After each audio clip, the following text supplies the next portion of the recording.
আউযু বিল্লাহি মিনাশ শাইতানির রাজিম। বিসমিল্লাহির রহমানির রহিম। হজ অর্থ কি? হজ অর্থ ইচ্ছা করা। হজ কাকে বলে?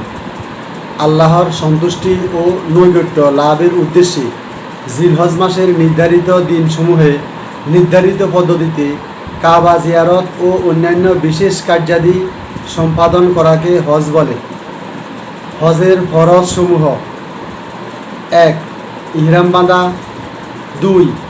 উকুফে আরাফা বা আরাফাত ময়দানে অবস্থান করা। 3.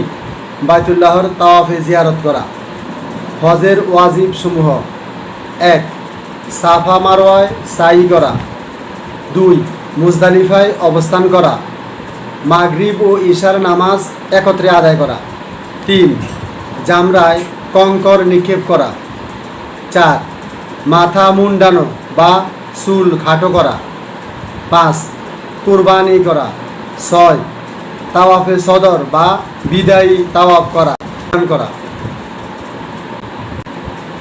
হজের সুন্নত সমূহ: হজের সুন্নত অনেকগুলো রয়েছে, এর মধ্যে উল্লেখযোগ্য কয়েকটি এখানে উল্লেখ করা হলো।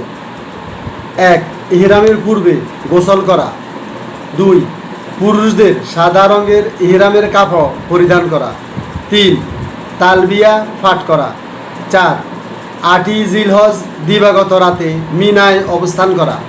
5. ছোট ও মধ্যম জামারায় কঙ্কর নিক্ষেপের পর দোয়া করা। 6. কিরান ও ইফরাত হাজিদের তাওয়াফে কুদুম করা। হজ ফরজ হওয়ার শর্তাবলী: 1. মুসলমান হওয়া, অমুসলিমদের উপর হজ ফরজ নয়। 2.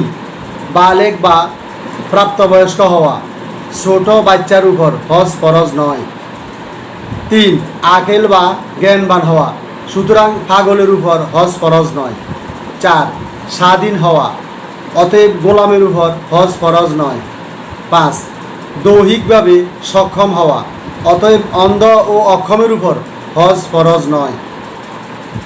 হজ আদায় আবশ্যক হওয়ার শর্তাবলী: 1. শরীর সুস্থ থাকা, অতএব যানবাহনে আরোহণে অক্ষম এমন ব্যক্তির উপর হজ ফরজ নয়। 2. হজ গমনে বাধা না থাকা। 3. রাস্তা নিরাপদ হওয়া। 4. মহিলাদের জন্য স্বামী বা মাহরাম পুরুষ সাথে থাকা। 5. মহিলারা ইদ্যত বা পিরিয়ড অবস্থায় না থাকা। 6. আর্থিক ও শারীরিক দিক থেকে সামর্থ্যবান প্রাপ্তবয়স্ক ব্যক্তির উপর জীবনে একবার হজ আদায় করা ফরজ। হজ কবুল হওয়ার শর্তাবলী: 1. হালাল সম্পদ দ্বারা হজ করা, সুতরাং হারাম মাল দ্বারা হজ আদায় করলে হজ কবুল হবে না। 2. লোক দেখানো বা লোক শোনানোর উদ্দেশ্যে হজ না করা। 3. একমাত্র আল্লাহর সন্তুষ্টির জন্য হজ করা। 4. হজ করার সময় হজের আদবের পরিপন্থী কোনো কাজ না করা। 5. হকুল ইবাদ, বান্দার হক আদায় করা, বান্দার হক নষ্ট করা যাবে না। হজের মিকাত সমূহ: মিকাত ওই স্থানকে বলে যে স্থানে বহিরাগত হাজিদের জন্য ইহরাম ছাড়া অতিক্রম করা বৈধ নয়। 1. ইয়ালামলাম, ইহা ইয়ামেন এবং বাংলাদেশ, ভারত ও পাকিস্তানিদের মিকাত। 2.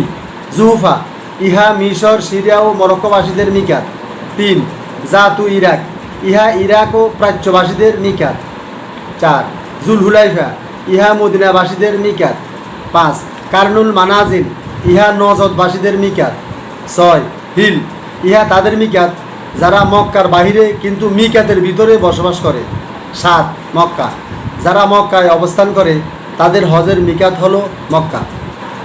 আসসালামু আলাইকুম ওয়া রাহমাতুল্লাহি ওয়া বারাকাতুহু।